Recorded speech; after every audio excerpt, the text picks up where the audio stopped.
আজকে আমি আপনাদের সাথে কোনো রেসিপি শেয়ার করছি না। আজ শেয়ার করব ঘরোয়াভাবে পেঁয়াজ সংরক্ষণের পদ্ধতি। পেঁয়াজ দিয়ে আমাদের নানান বিড়ম্বনায় পড়তে হয়।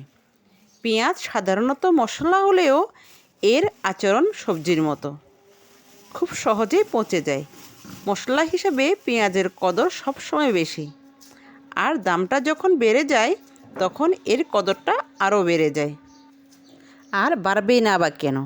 যে কোনো রান্না শুরু করার আগে রান্নায় তেল দেওয়ার পর যে জিনিসটা দিতে হয় তা হলো পেঁয়াজ।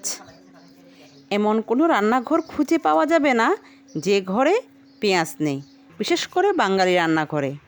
বর্তমানে পেঁয়াজের দাম খুব কম, তাই আমি এখানে 3 কেজি পেঁয়াজ নিয়েছি মাত্র 100 টাকা দিয়ে।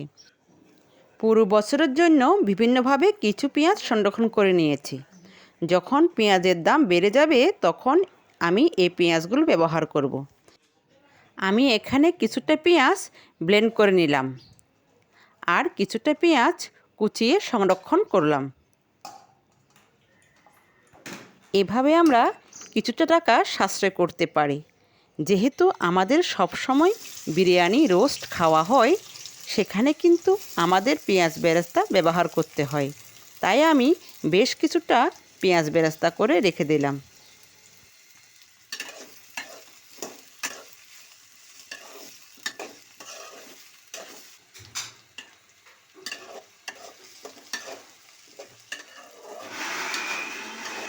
পেঁয়াজের বেরেস্তা মুসমুসে করতে আমি পেঁয়াজের মধ্যে 1 চামচ চিনি ব্যবহার করি।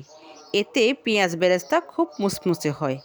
আর যখন পেঁয়াজগুলো মোটামুটি লাল হয়ে যাবে তখন প্লেটে একটি টিস্যু ব্যবহার করে পেঁয়াজগুলো তুলে নিতে হবে এবং পেঁয়াজ বেরেস্তাগুলো ছড়িয়ে দিতে হবে।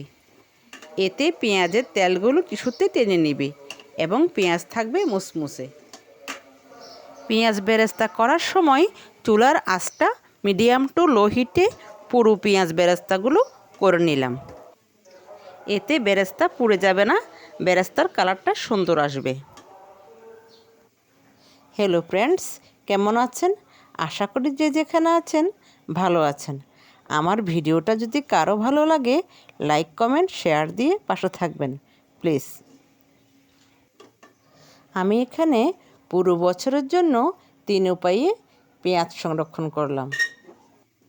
বর্তমানে পেঁয়াজের দাম অনেক কম। আপনারা চাইলে আপনারাও এভাবে পেঁয়াজ সংরক্ষণ করতে পারেন।